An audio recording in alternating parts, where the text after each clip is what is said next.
Assalomu alaykum. Bugun sizlar bilan bitta o'xshab chiqadigan pahlo tayyorlaymiz. Buning uchun bizga 4 piyola un, 250 g margarin yoki sariyog kerak bo'ladi. Men kroshka holatiga keltirib tayyor qilib oldim. 4 piyola unga 250 g sariyog qo'shib, mana bunaqa kroshka holatiga keltirib oldim. Endi bunga oldidan tuxumning sarig'ini solamiz. Oqini xolodilnikka olib qo'yib turamiz. 1 piyola smetana yoki qaymoq solamiz. Men smetana soldim 1 piyola.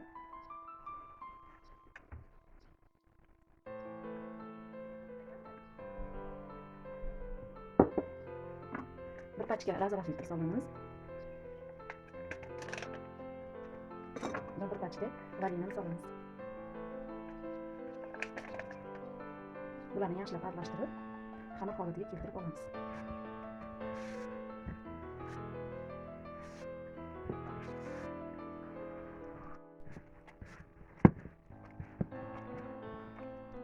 Xamirimiz mana shunaqa yumshoqqina qo'lga o'xshaydigan xamir bo'ladi. Tayyor bo'lgan xamirimizni 3 qismga bo'lib olamiz. Bir qismini kichikroq qilib zo'racha qilib olamiz.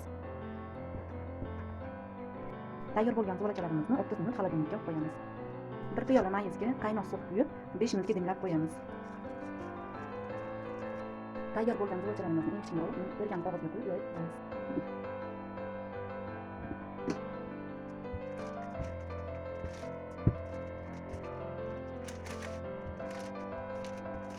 Tayyor bo'lgan xamirimizni listimizga joylab 200 gradusga duxovkaga pishirishga qo'yamiz.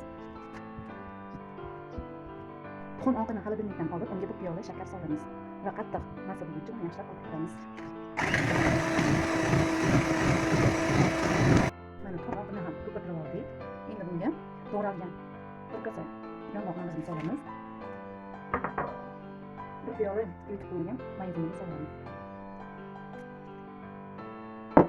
Yaxshilab aralashtirib olamiz.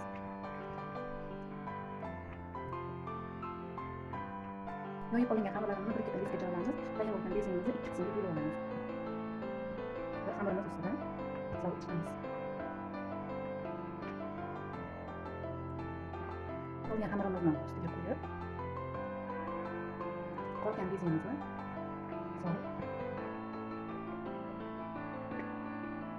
tekislaymiz. Solib chiqamiz. Oxirgi zo'rachamizni ustiga qo'yib,